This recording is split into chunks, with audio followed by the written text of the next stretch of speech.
What up, y'all? I'm back with another review, and I'm here to review the newest studio album, the fifth studio album from J. Cole, entitled KOD, which means three things: King Overdosed, Kids on Drugs, and Kill Our Demons.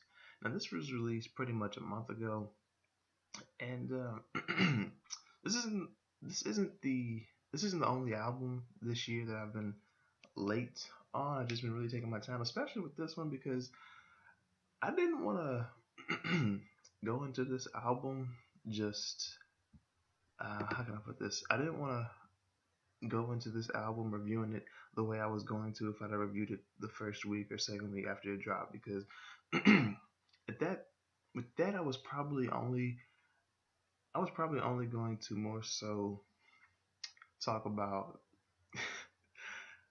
the reactions that I've seen about this album and not the album itself. So I didn't think that was fair. So I just kept sitting with this album and let the buzz around it just die down, which could cost me some views, but I really don't care. But yeah, still, it's like 12 tracks, I believe. Yeah, 12 tracks. I remember he dropped For Your Eyes Only. Heck, it was December 2016, I believe, just like Forest Hills Drive was December of 2014. Um, and yeah, like I said, I don't want to review the buzz around this or Cole's whole discography. I could do that with another video, but there are some bits of that in here as far as like the notes I have for this album, not just here but on my phone as well. So let's go ahead and get right into this. The first track, Intro, which is actually one of my more favorite tracks on here because it's very jazzy and that's just what I like. And he, it's just noting the pain that people, well, people go through and the many ways to deal with it. And it kind of goes with the album. If you look at the album cover, which I really dig, actually, even though it has kids doing drugs and Cole, I guess, call himself the king at this point. Well, he's kind of been doing that for a minute now. Um, Overdosed, so it's like it kind of fits in. So I gotta give Cole, you gotta give Cole that, whether you like him or don't. That's kind of cohesive already. It goes with the album. The second track, KOD, Cole kind of like shows a bit of an ego, like a bit of arrogance when he says like no one, I don't have any features because no one's good enough to be on my album, and yeah, like no one's worthy of being on my shit. And he just talks about the drugs and the temptations, and I think there was like the second verse is the same verse where he kind of talked about drugging up but also trapping at the same time. Not him necessarily, I don't believe, but still, this was a cool track, being the title track and everything. Track number three, Photograph. Um, oh man, apparently this is about seeing a girl's pic on social media and then you try to holler at her. You know, see, this is why I didn't want to review this like a week or two after it dropped. Because I was seeing comments of people defending this, like, you don't understand. This is how a lot of guys meet girls and stuff. I was like, oh, the level of cringe. Uh, that. I mean, it was one of the more memorable tracks just because the level of cringe that I got from this and what I was seeing people say about this. Oh man. Oh shit. Track number four, The Cutoff, featuring Kill Edward, which is Cole, I believe. It's like another persona and with, I'm not gonna say screwed vocals, but deeper pitched vocals. Um, I like the jazz beat. What can I say? Y'all know that by now. And it's kind of dull, but it's not like dull where it's boring to me. It's just one of those slower jazz beats. And he's just talking about how he's gonna cut off the people that he's always been a crutch to, whether so they can just he can enable them, whether it's for them to continue drug use or they're not so uh, not so inviting, not so welcoming, and personalities that you want to be around. I feel like so yeah. Uh, Uh, and with Kill Edward, it kind of feels like is he trying to say like I'm doing this to myself? Like I have my own personal demons, so I'm not gonna enable myself further. Or that voice in my head being Kill Edward is like I'm not sure. But track number 5, ATM. I think it's addicted to money. Uh, it's very upbeat. I don't want to say he's flexing the whole time, but it is about money. And he does talk about shit that he can do with money and what does or what other artists do with money. But at the same time, he does say something that's I feel insightful. I mean, it's not like people didn't know about it, but just for Cole to say it, it's like okay, I give him credit just for saying it. Um, can't take it with when you die, but you can't live without it. Talking about money. So yeah, addicted to money. Um, I actually really like it. I remember the day it dropped. I think it was the same day that it dropped. It was on the commercial for the playoffs. It's still on the commercial for the NBA playoffs. And it's like, damn, this shit is really getting play. Track number 6, Motivate. Here I just feel like Cole is saying, not just for him, but for anybody, drugs motivate him to do anything. Like now, after taking this drug, he feels a certain way, like he can accomplish anything. He has more courage to try to accomplish something. So it's like, uh, I can speak from experience. Some do make you uh, feel that way. Mostly marijuana though. Even though I really try to chill when I smoke, but um, I don't really. I mean, it's a drug, but I don't really consider it like a hardcore drug. But yeah, eh, I guess it's kind of relatable, even though I'm not necessarily a druggie, despite what some of you who know me well might think. Uh, yeah, not really a druggie. Check number 7, Kevin's Heart. Here we go with that cringe again. Uh, I like the beat. Cole's doing a lot of things that don't really they're not very characteristic of him. like the whole skirt thing. I'm like, Cole, no, but whatever. He's just talking about fighting temptation to cheat and how I think he's saying he'd rather dope up than so he can resist the temptation rather than actually carrying that temptation out and cheating on somebody, which he's noted in the past that he's had that kind of had that problem. I think he's been doing that really since like Sideline Story. Um, but yeah, just to call this Kevin's Heart, I'm like, yeah, because you know about Kevin Hart and the whole thing with him and his wife. So, cool. Oh man, track number 8, brackets. Here he gets social and political, just speaking on politicians and where his taxes go.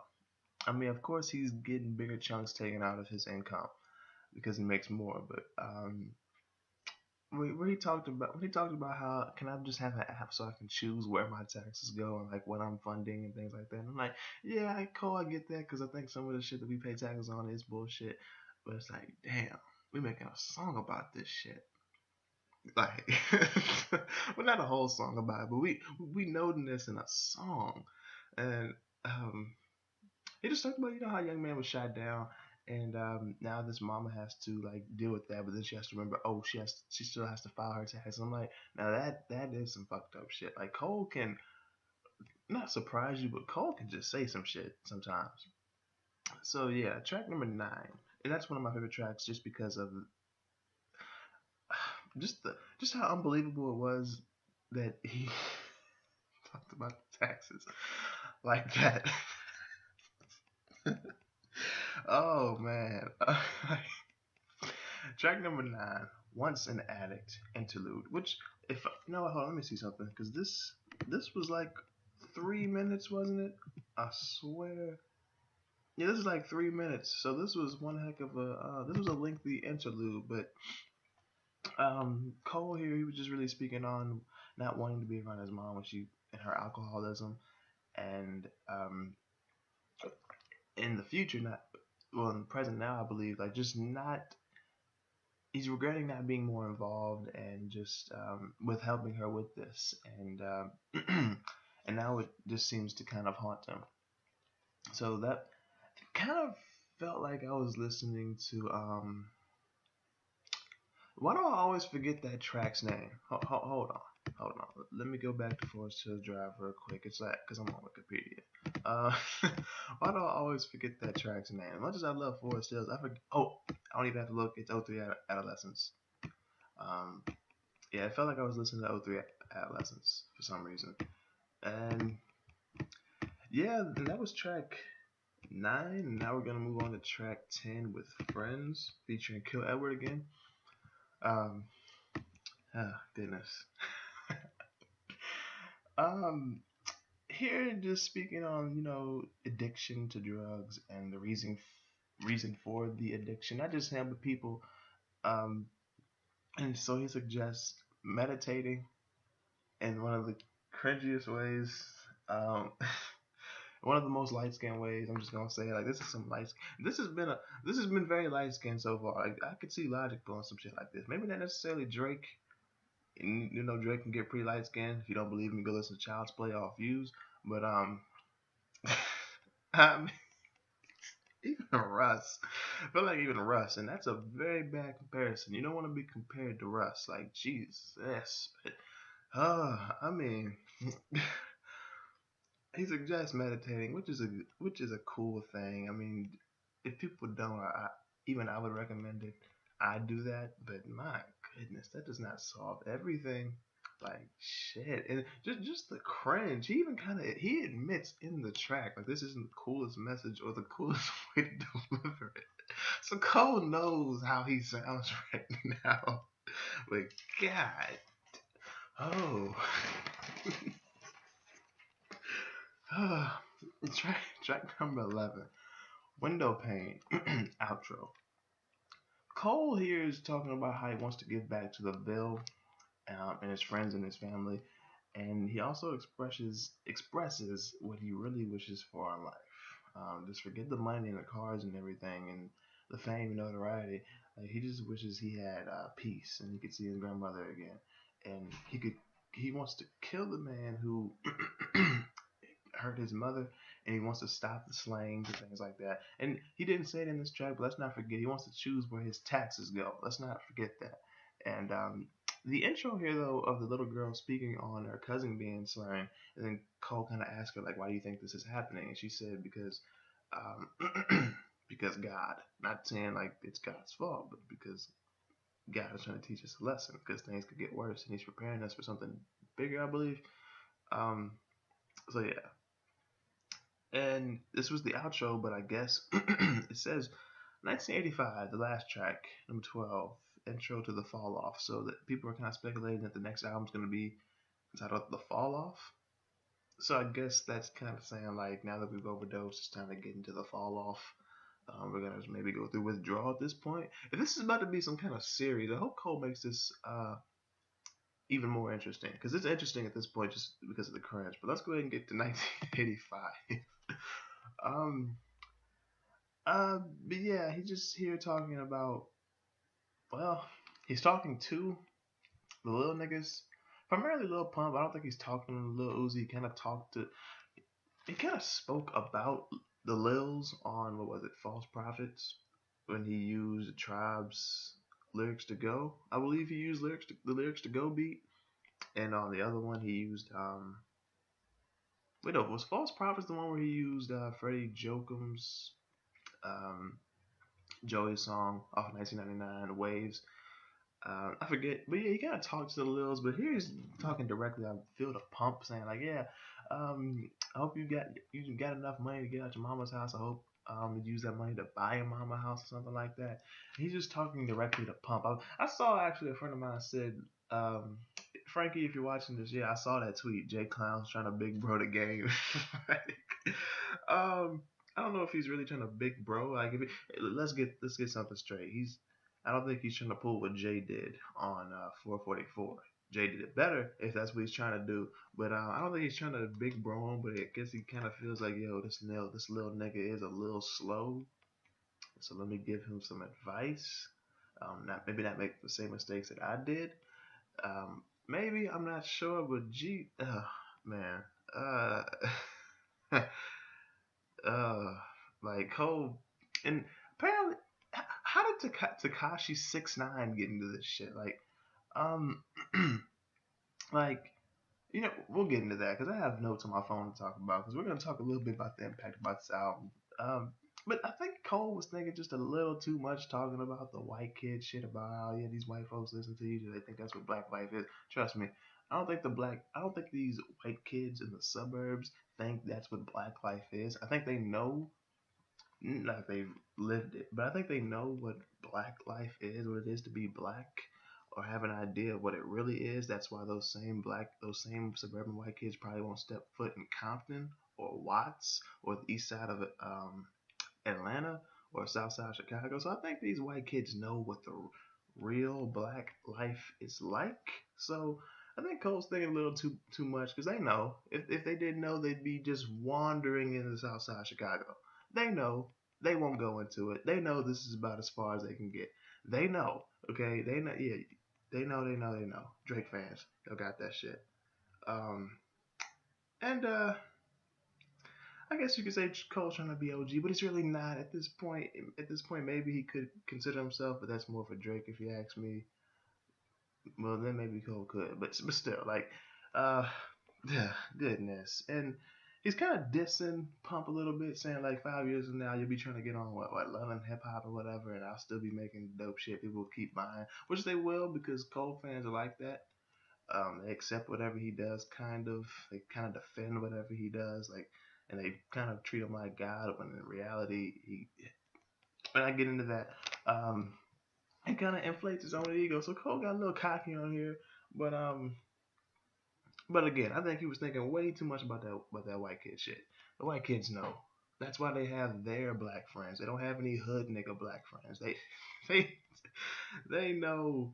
So stop overthinking Cole. And now let's get into these KOD notes, because how long has this been going on? 17 damn minutes. Fuck. Let's get this over with. Here I felt like Cole was just doing musically what people he's talking about, like Pump, wouldn't do. They wouldn't try to do what Cole does as far as making a song that's kind of boom bap or cold hard and gritty and with some substance. Like Pump wouldn't do that. And why the fuck Tekashi 6ix9ine got in? I don't understand. Like how are they saying fuck Lil Pump, fuck 6ix9ine? Like what does 6ix9ine have to do with this? Um, but yeah.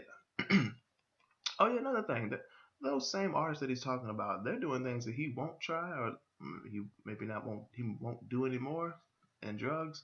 I'm not sure. And this album makes me cringe, makes me laugh, makes me want to talk shit to J. Cole fans, makes me want to talk shit to J. Cole haters. And I kind of get Russ vibes. That's not a good thing.